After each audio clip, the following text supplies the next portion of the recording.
Thanks so much. I'm just exhausted listening to that bio, but thanks so much for introducing me. So my role this evening is to help us understand the economic development challenges associated with converting a suburb to a city, and really, in particular, the trend lines in Surrey and how the changing demographics and immigration patterns into Surrey are having an impact. So you heard from Dawn, the different neighborhoods that we have in our city, but really I'm here to tell you about the people, the business community. And so the Surrey Board of Trade, there's a Board of Trade or Chamber of Commerce in every city all over the world.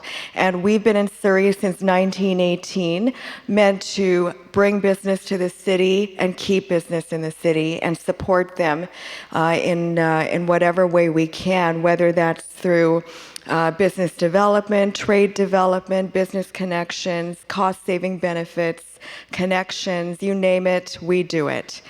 And as Patrick mentioned, I've been with the organization for 23 years and 10 years as CEO, and so I've really seen how the city has evolved. And we are really positioning ourselves to be the largest city in British Columbia, building a downtown core from the ground up, learning from examples around the world, but always involving our communities, involving our culture, involving our people.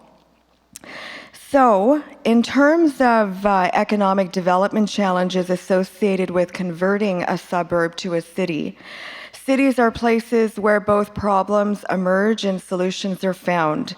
Surrey is a fertile ground for science and technology, for culture and innovation, for individual and collective creativity, and for mitigating the impact of climate change, for example, through our very innovative sustainability charter that connects really all of the dots to position us as the city of today and tomorrow. However, cities are also places where challenges such as unemployment, segregation, and poverty exist. But Surrey, and if you don't know it already, is at the tipping point of being the largest city in British Columbia. We are the city of tomorrow, laying the foundations today. And we want there to be strengthened links between economic growth, employment, and social progress, livability, creating a city where we can live, work, and play, and get around, reducing income disparities and finding good quality jobs, looking at industrial lands. And tomorrow morning, for example, we're considering the topic of an industrial land reserve in the Metro Vancouver region. And we want to reduce social and spatial polarization. But we can turn our issues into positive challenges. Surrey is a thriving small and medium-sized business city. It's where the innovators are. It's where the entrepreneurs are. We're a border city. We have an international docking facility where goods are brought in from China, India, etc. A third of our population is under the age of 19. Half of our population has a mother tongue other than English. We're a sustainable city, but we must have attractive open spaces where non-car mobility has to become more attractive, and multimodal public transport systems are favored. And that's why we're such significant advocates of creating light rail transit as part of our transportation infrastructure to build our city, connect our town centers, as well as into the South Fraser region. Now, the demographics are very different in Surrey than they are really anywhere else in Metro Vancouver. I'm co-chair of the City of Surrey's local immigration partnership table, and these tables exist in most Metro Vancouver cities, but our city is the only city where business is at the table, where we're connecting the dots. As one of the fastest growing cities, again with one of the youngest populations in BC and newcomers arriving daily, Surrey's future is bright. The Surrey Local Immigration Partnership Table works with stakeholders, government, not-for-profit services to ensure that our community is welcoming and inclusive, and that includes the whole aspect of building our city. We're a robust council made up of 30 community organizations, and our cultural diversity in Surrey is growing dramatically. So, Don may have mentioned this, but our population is closely, it's around 580,000 and destined to be around 760,000 by 2041. And while the number of immigrants to British Columbia has been declining since the 1990s, immigrant population in Surrey has increased by over 63% between 2001 and 2011, significantly higher than the increase of 23% in the rest of Metro Vancouver. Newcomers come for many different reasons, and in BC, we're facing that skilled shortage crisis, and in a typical year in BC, about 60% come as skilled workers. Approximately 1 in 3 arrive within the family class to reunite with their relatives. And in BC, only about 5% of newcomers come as refugees.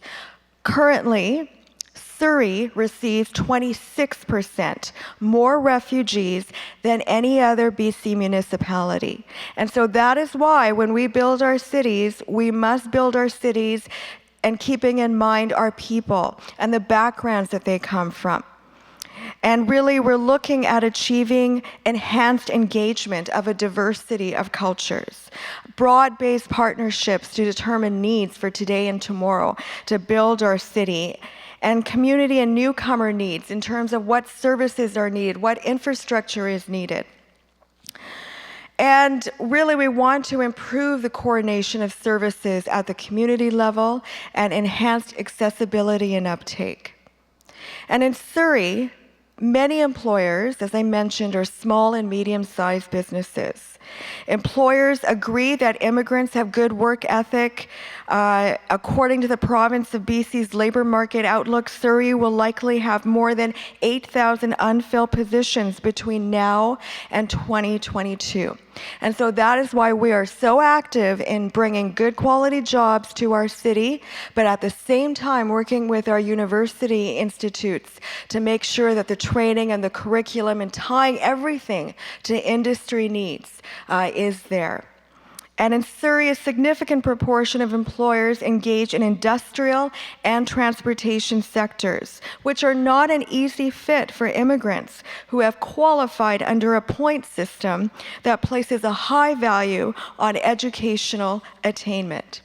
Between 2010 and 2012, the top 5 countries where we receive refugees, and of course Syria is one of them, Somalia, Iraq, Afghanistan, Myanmar, the Democratic Republic of Congo.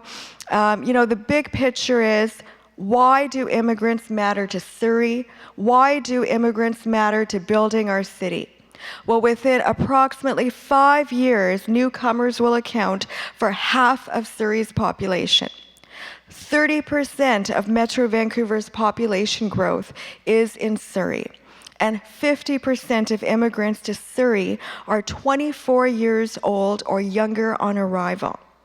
Newcomers are really a key economic and social driver for Surrey, and they need to be engaged in building our city. And the whole aspect of living in silos, being at work in silos is not the city that we want to build. And we work very collaboratively with our civic government, with the City of Surrey and other stakeholders to ensure that the right investments are being made in Surrey. Thank you very much. I look forward to your questions.